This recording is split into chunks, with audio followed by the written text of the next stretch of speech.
Okay, so give me just a couple minutes while I try to get myself together here.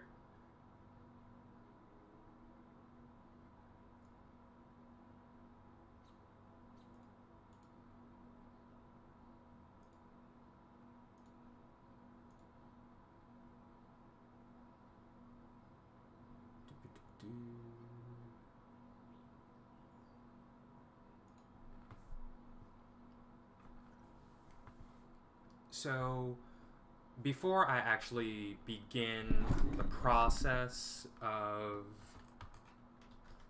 We're gonna do that.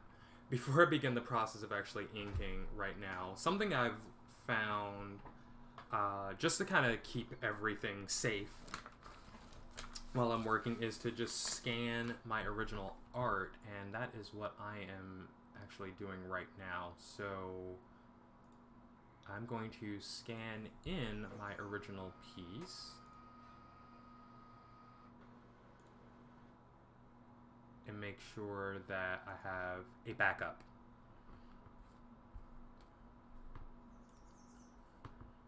And then we will get started.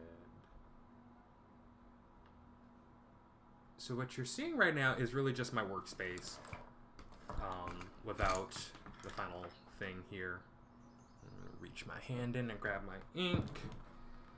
I'm also going to go and get some water in this cup here so that I can do stuff.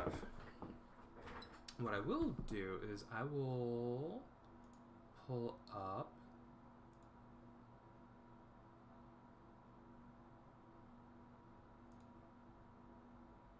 this. Aha. So now you can see what we'll be working with. Give me a minute and I'll be right back.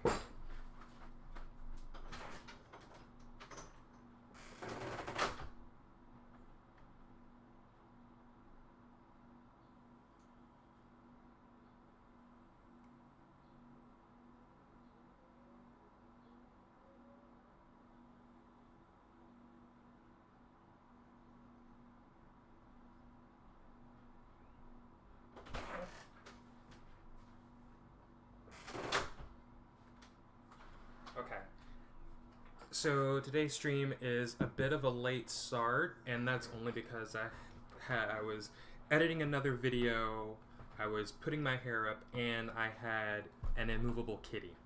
So things are better now. We don't have any of those interruptions. So while you're looking at this, I would love to know what it is you think about this cover.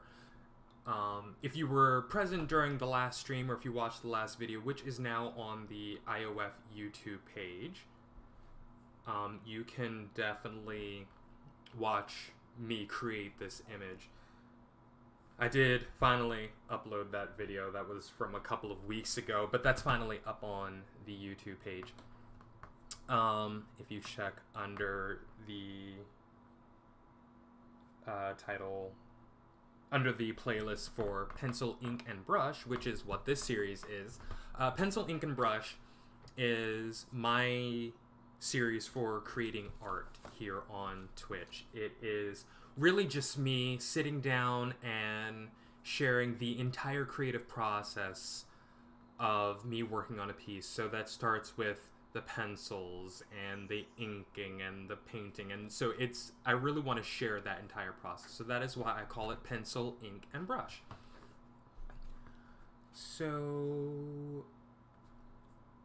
give me just a couple more minutes while I get myself together here. You're gonna see me doing some things here. What I really want to do is I'm going to save as, and we're gonna name this cover issue 1. And instead of putting it there, or you know what, actually, no, I'm going to leave it just where it is, because I want to make it into a Photoshop, there we go, that thing, Photoshop PSD. I need it to be that, so that in case I need to turn it into anything else, I can just go back to that file. Alright, we're going to do that, and there we go. Now that is saved where I need it to be. I have actually done a little bit of inking digitally, so I do know how to, you know, turn my pencil lines into fully inked lines, but that is not what we're doing today. What we're doing today is going to be actual traditional inking, and you can see by what I've got going on right up there. That's fun. It's a reverse image. Let's give me a minute. I need to flip this. There we go. All right, now it's where it's supposed to be.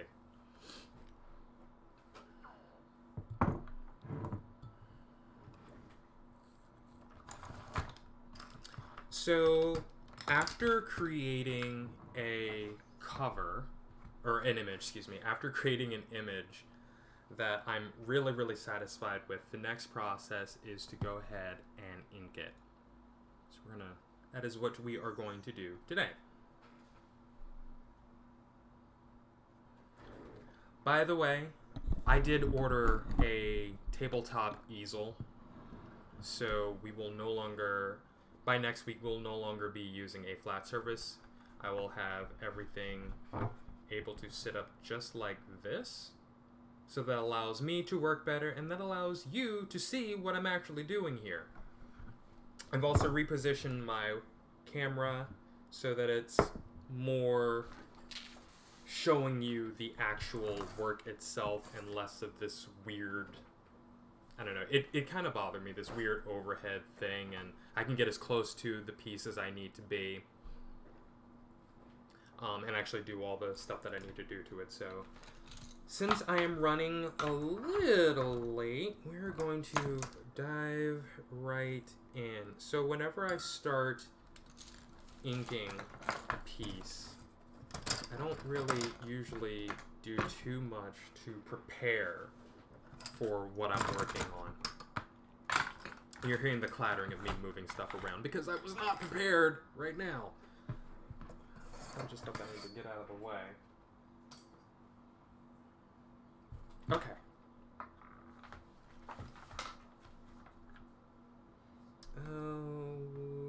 One more thing that I need to do.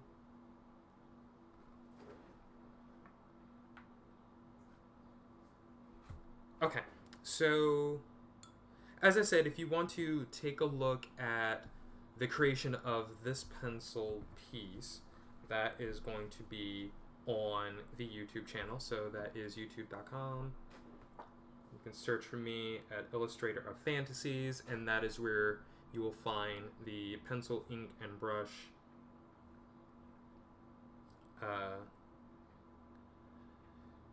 playlist, and then you can watch this and a few other things get created, so it's fun.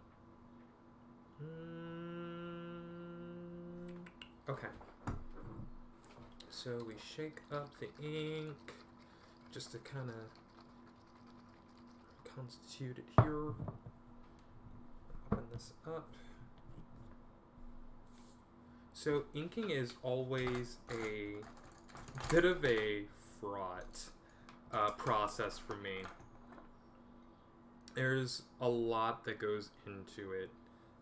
There's, you know, hand position, brush preparation,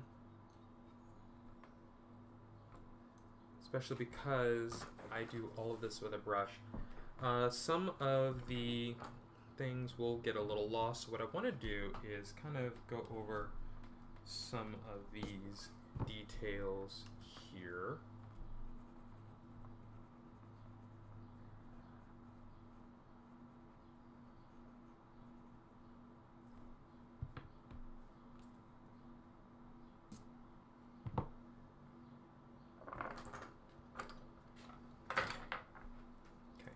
Pencil.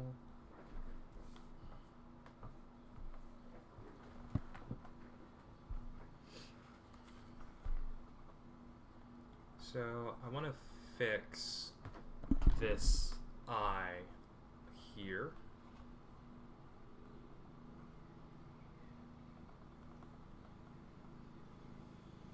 And obviously this one over here.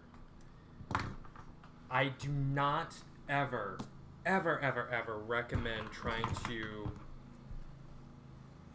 fix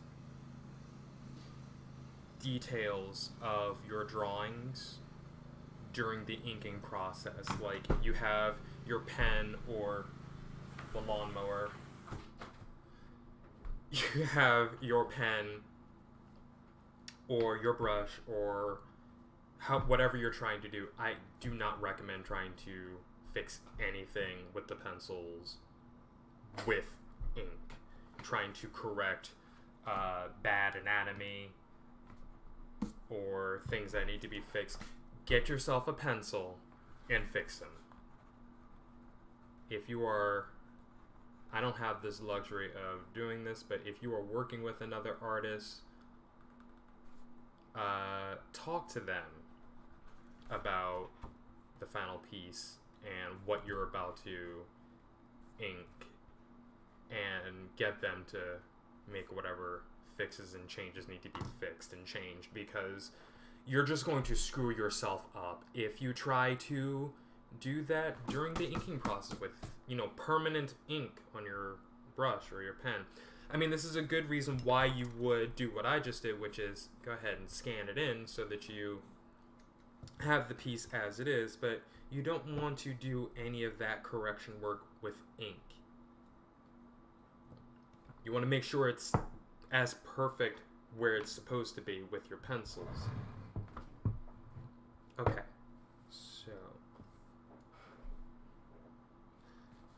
so what we can do, let's go ahead and jump right on in. I mean, honestly, there's no other way to do this than to just get started.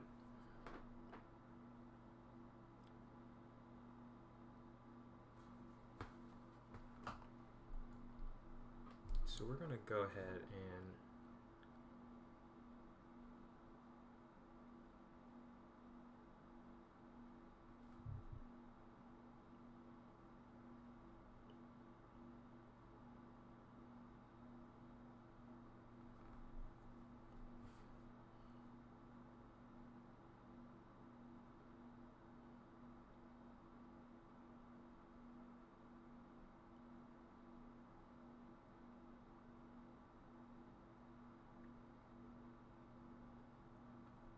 just jump right on in.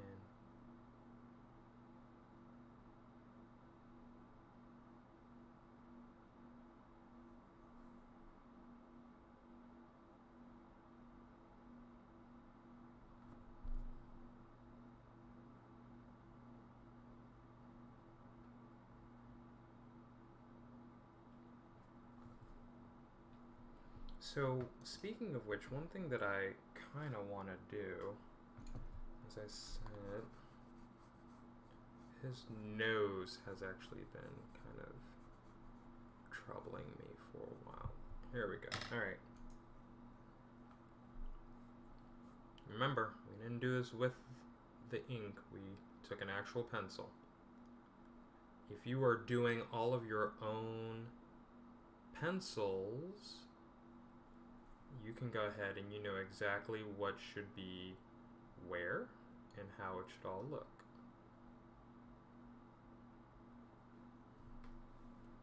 One thing that, and obviously you can see that I'm struggling with this a little bit.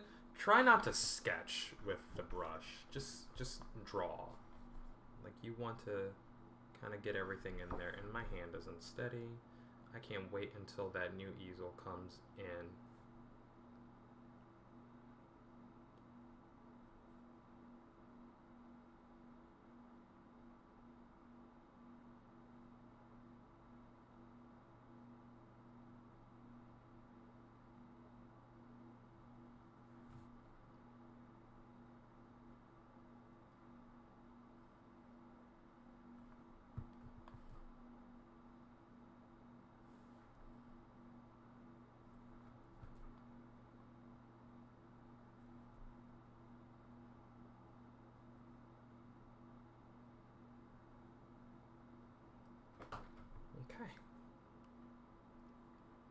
So what I'm doing right now is I'm starting with a lot of the finer interior details.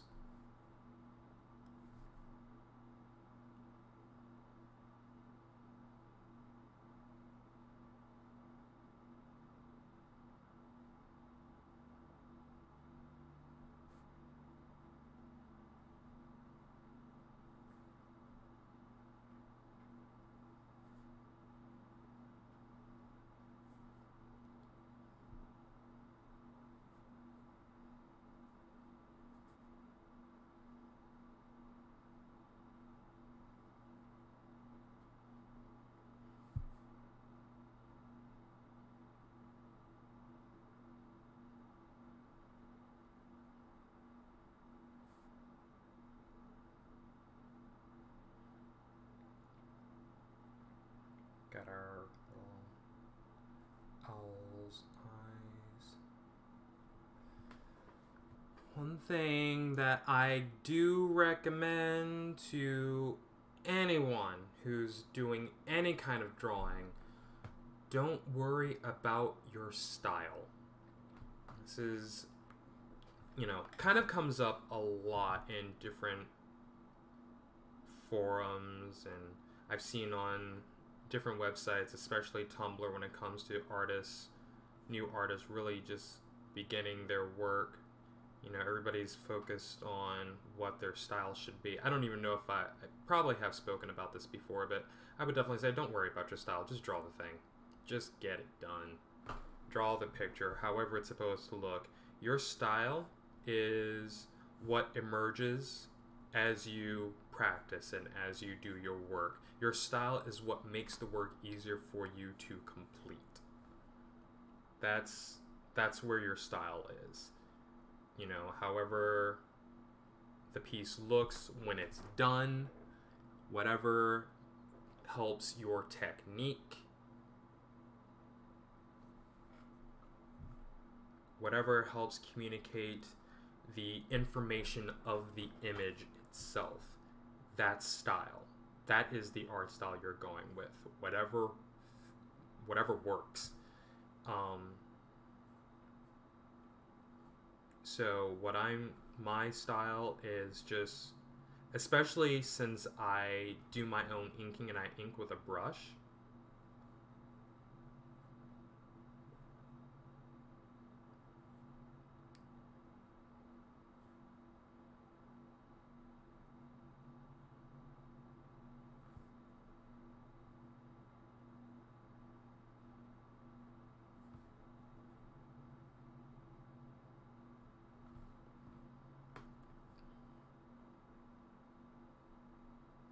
my style is, whatever supports me completing the piece.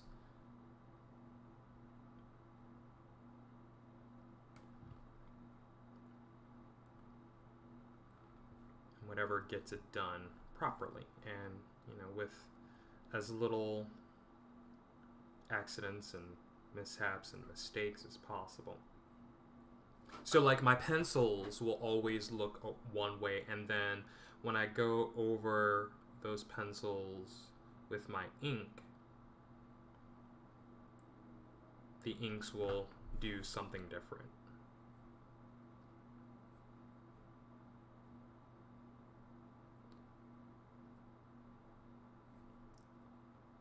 So some people have a more sketched out style or a look.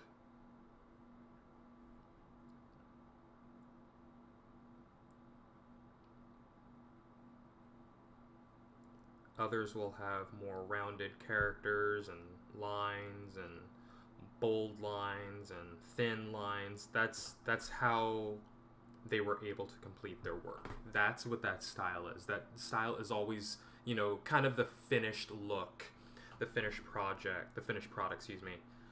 It's not something that any beginning artist should really concern themselves with until they've developed a solid technique.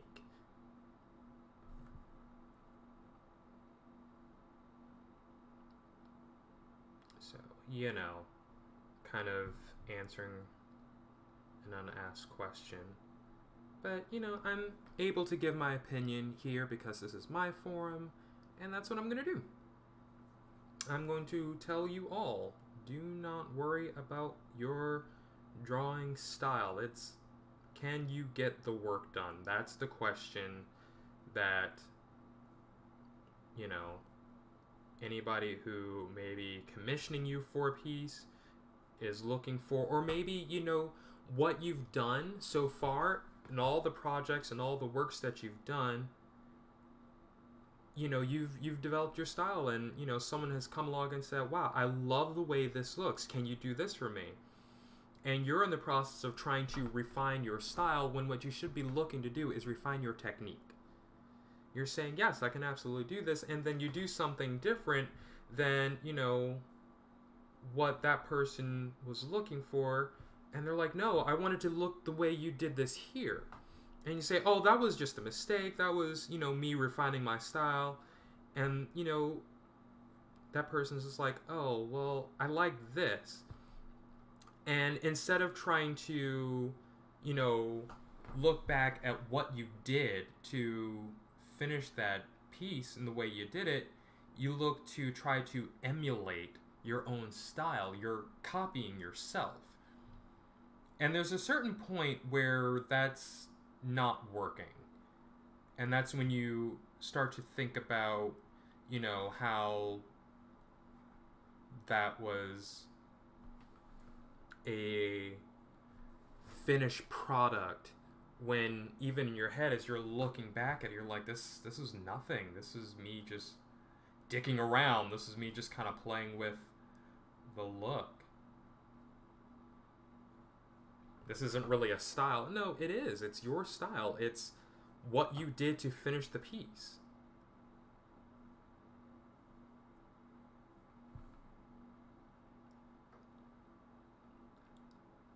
For me, when I was growing up and doing art and, learning my style, I was copying the style of other artists,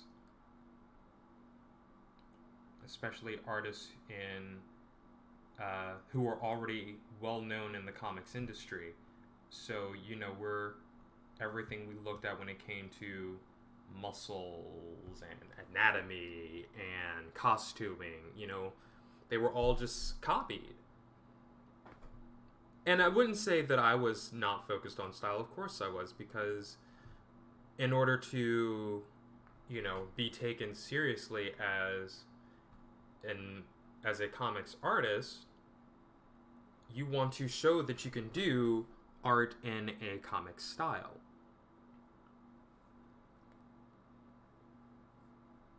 And what I'm saying to you about style is that's something that will come, but again, can you finish the work? There's a look that you're going for in your work. Maybe you want to show a more realistic drawing. And, kind of the new thing now is hyperrealism in art. And I think that's fantastic. Is not for me. I will never do hyperrealism. I don't really care for it as a look. Not for me anyway. I think it's fantastic what so many different artists are able to do, especially young artists. Like, oh my god, they're just generally amazing. Anytime I see that, I'm truly taken aback. But for me, it's not a look that I ever want to emulate in my own work, at least not to such a degree. I think hyperrealism is fantastic, and it absolutely has its place, but it's definitely not for me. And, that's a lot of work hours that go into that, and people develop some really fantastic looking stuff.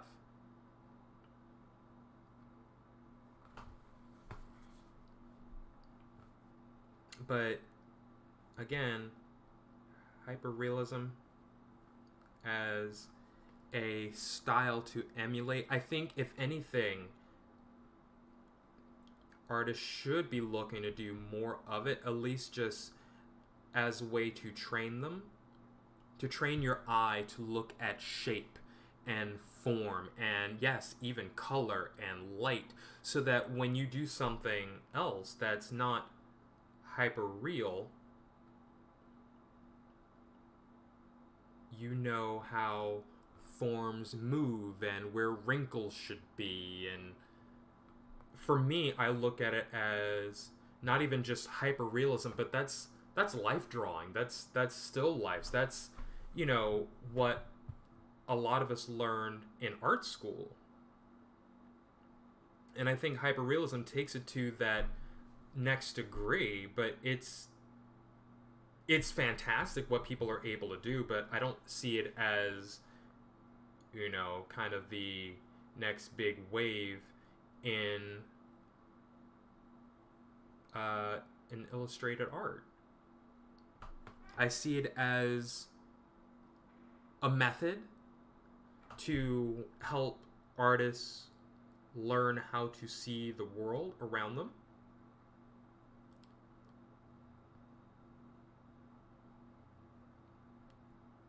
I see it as a tool to understand the proper weight of things, to help them understand how to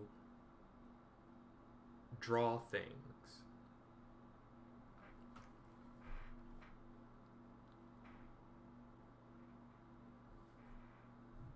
But that's mostly it.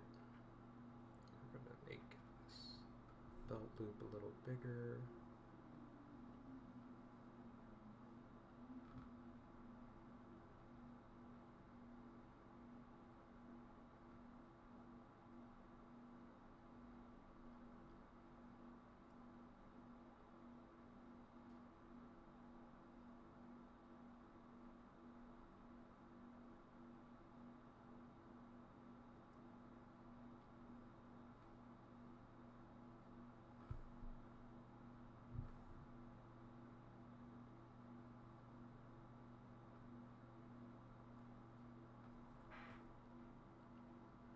So when you see someone drawing characters or really doing any kind of figure drawings and illustrations, appreciate all the work that's going into it and learn from that.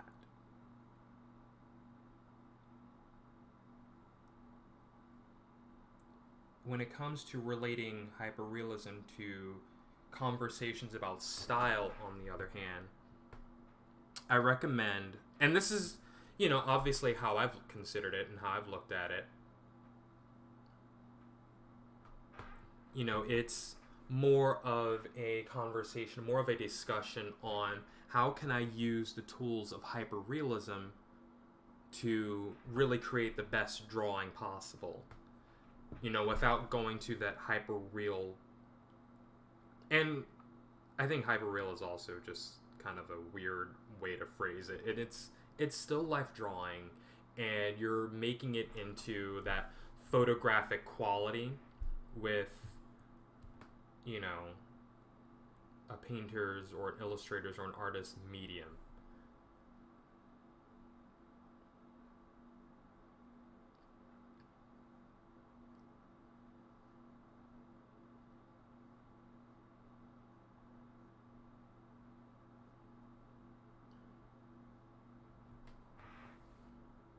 I'm leaving that way because we're going to move in and draw the hair in a different way with a different brush.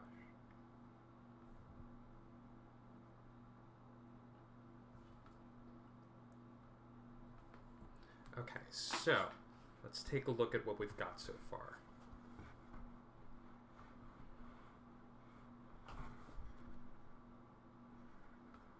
So we're doing pretty good.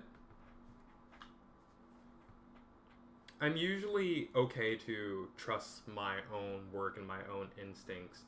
So occasionally when it's like, oh, I'm afraid of messing this up, but I don't really have to worry about messing it up too much because I know what I'm doing, but that comes from a lot of practice. But anyway, continue our discussion on style. It was live drawing that, helped me kind of see where wrinkles should be, and, I kind of perfected that into a defined technique. And that technique turned into my look, my style. So, as I said, really focus on your technique. What are you doing to create? How are you finishing your product?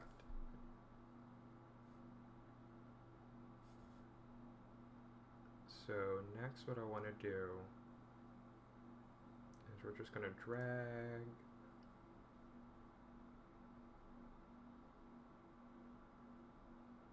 that up like that. I think I started on the wrong line, but that's okay.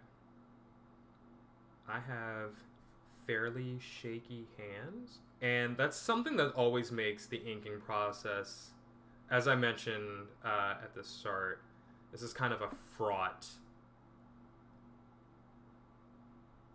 process for me because of my shaky, unsteady hands.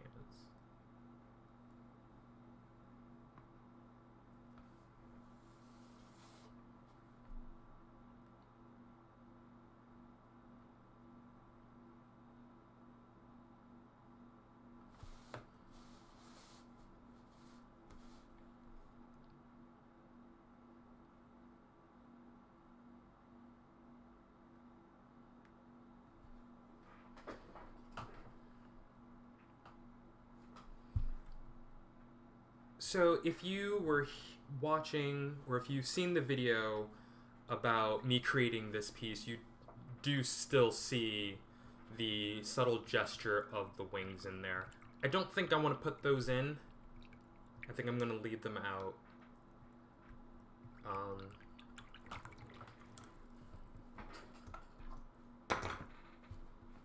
I think I've got enough wings in this image to last me a lifetime, and wings can be kind of difficult, especially when you don't really want to add that detail, but you're like, I guess I'll put it in anyway. No, I'm not putting those in. I'm going to leave it just as is.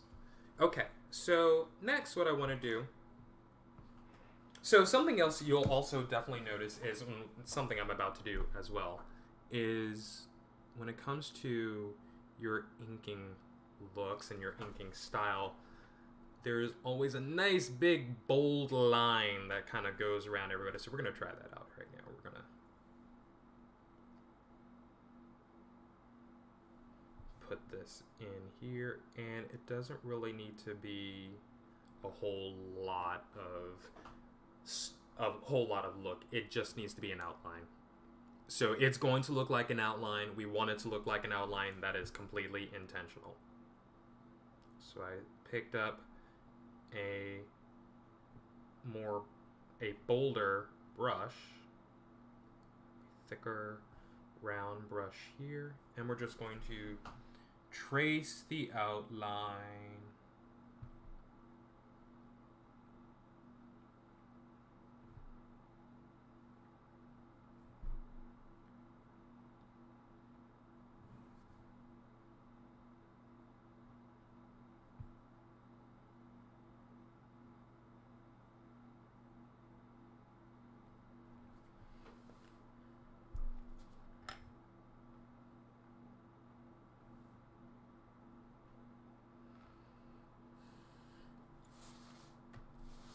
It took me forever, I can tell you right now, to get used to the idea of turning the paper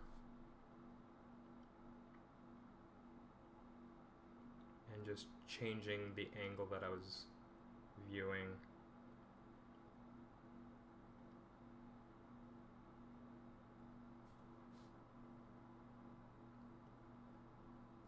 Alright, So now what I want to do is the character's hair.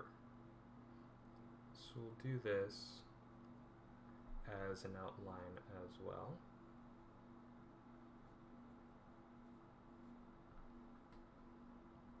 And then we'll go back to a smaller brush.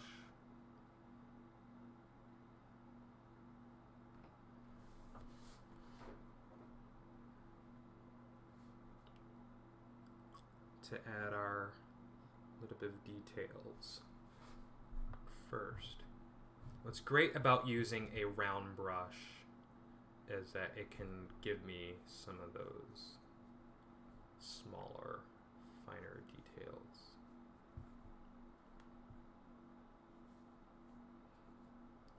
So some things your technique will show you how to do is how to render in a drawing different textures and different materials.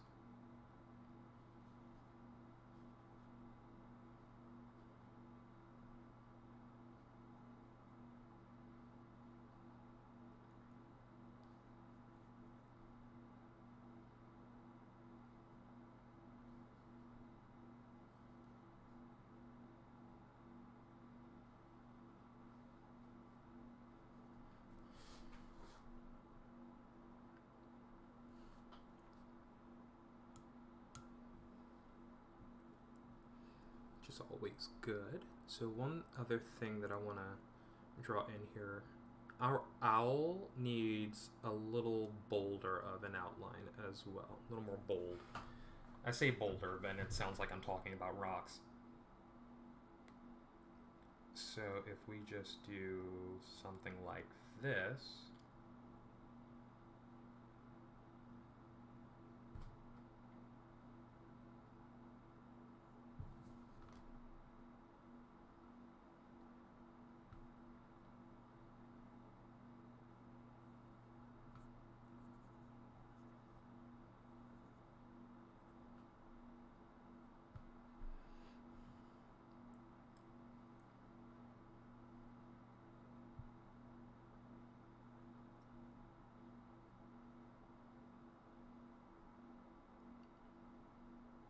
when doing line art, there is a lot of information that you're putting down onto the page. And so, especially when you're inking these things in, there's a lot of information that you absolutely need to communicate in the final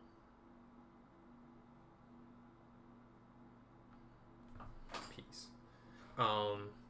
And so you want to go over those areas.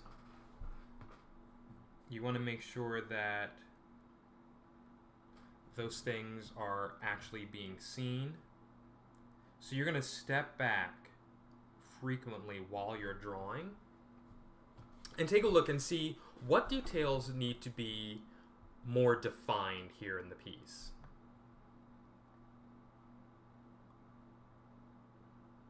And you're going to pull out those details. So sometimes that'll be the line weight you choose.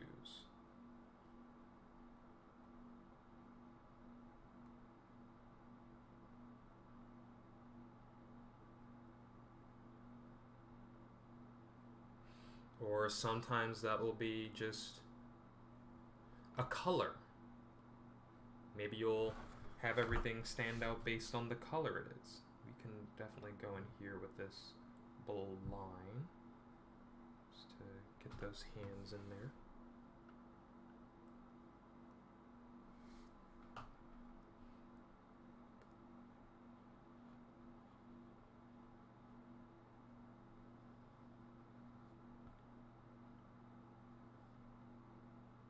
And remember, we're just trying to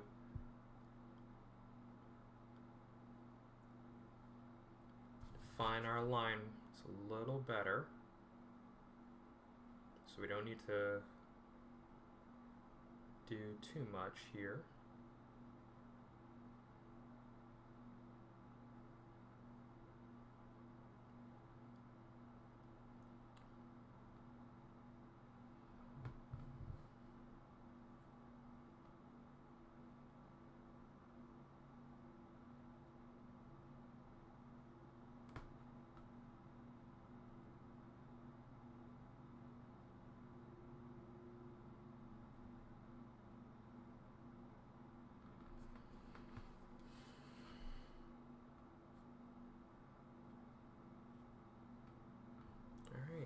so here we have that. Next I'm going to go back with my fine brush here. And we're going to go into these little bits a little more.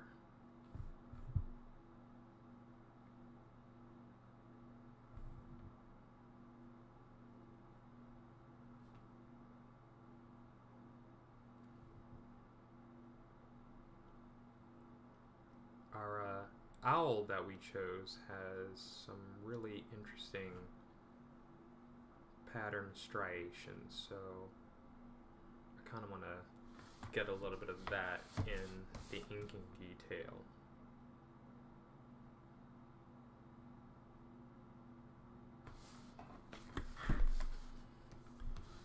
Changing the angle of your paper is also a really good technique when your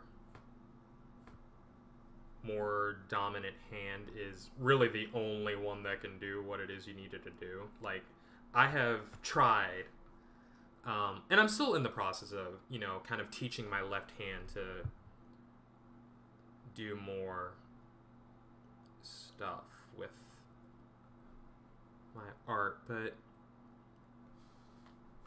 still not quite there yet, so still not ready to take on a lot of the left hand tasks, or the left side tasks.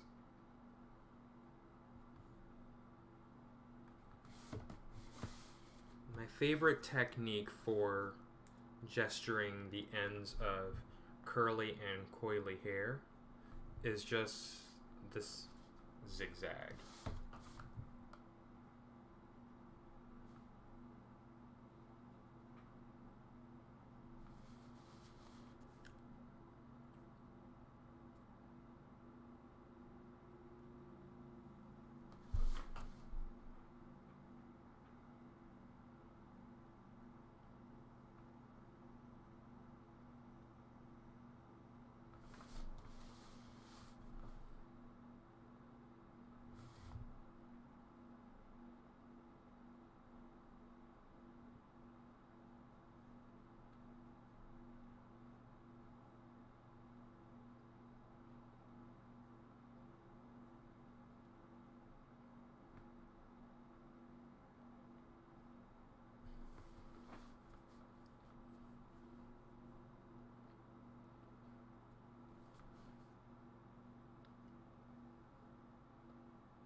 Alright, so let's step back and see where we are. I'm gonna move my camera back just a little bit. Hopefully it doesn't topple over. Okay.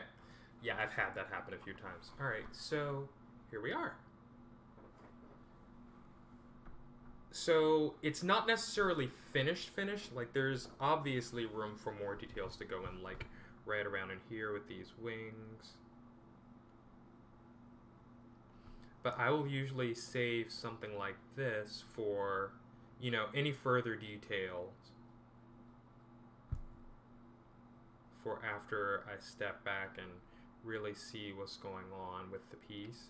And especially after I clean up the pencil lines. And what's great about why you want to clean up the pencil lines before really committing to any final details, especially those that you're not really seeing, is so that you don't see your pencil lines as where a detail should be.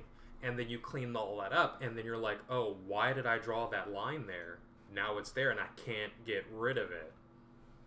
You don't want to do that. Unless, of course, you've had a lot of practice and you know, yes, that's exactly where I want this line. Whatever that pencil line is doing, that's what I want to see. So you're going to do that. For me, I can tell you right now that happens very rarely. Actually, yeah. I'm usually seeing my pencil lines and I say, I don't know if that's what I actually want to have happen here. So then I step back and then I, clean up the pencils. And then I take a look at what I'm about to do. And, if those pencil lines that were there, if I'm still not seeing that texture and that detail there, then I will not add that line. Because it doesn't make sense, because it's not actually there. And not like a literal there. It's not visually there. It doesn't, the piece is not changed. It's not enhanced by the addition of this extra line here. But right now, I think this looks really good. This needs to dry completely before I start erasing anything. I have had it happen before where I'm just a little too ahead of myself and I'll erase something and then it's like, oh, I should not have done that because now I have black ink smeared all over this piece from my eraser. So we will not do that. So that is that. I'm going to say thank you so much for stopping by and checking out the stream. I am streaming every Saturday at 1 p.m. Hopefully I won't have too many issues with the cat trying to hang around for a little bit, and I don't mind her hanging out, but I'm also kind of in the spot that she uses to launch herself into the window. So that's also a work in progress. But do check out the YouTube channel. You will see the original video of me drawing this page, as well as later on I will put this video up of this final piece, and that'll be fun. So you'll get to, not this final piece, but this whole process, you'll get to see that appear on the YouTube channel as well. And definitely, if you have not already, please do check out my Patreon page.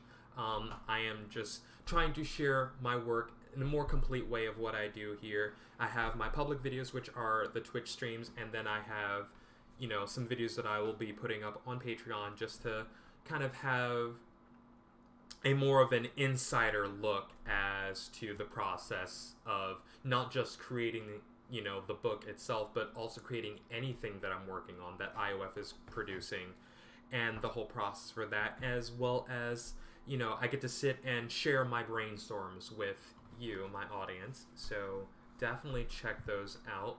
I will make sure that you do get to see some links. Do check out the Facebook page, facebook.com/illustratorofFantasies, as well as the website. It is now up, thankfully, illustratorofFantasies.com. Please do check those out. All my links will be there. When this video goes onto the YouTube page, you will also see links in the description box. But everything, you can always find me at Illustrator of Fantasies, no matter what I'm on. I promise you that. So that is YouTube and Twitch, and except for Twitter, something else on Twitter, Celestian IOF on Twitter, and obviously the Patreon. So definitely check all of those out, please. Thank you so much for stopping by, and I hope that you come hang out with me again soon. Take care.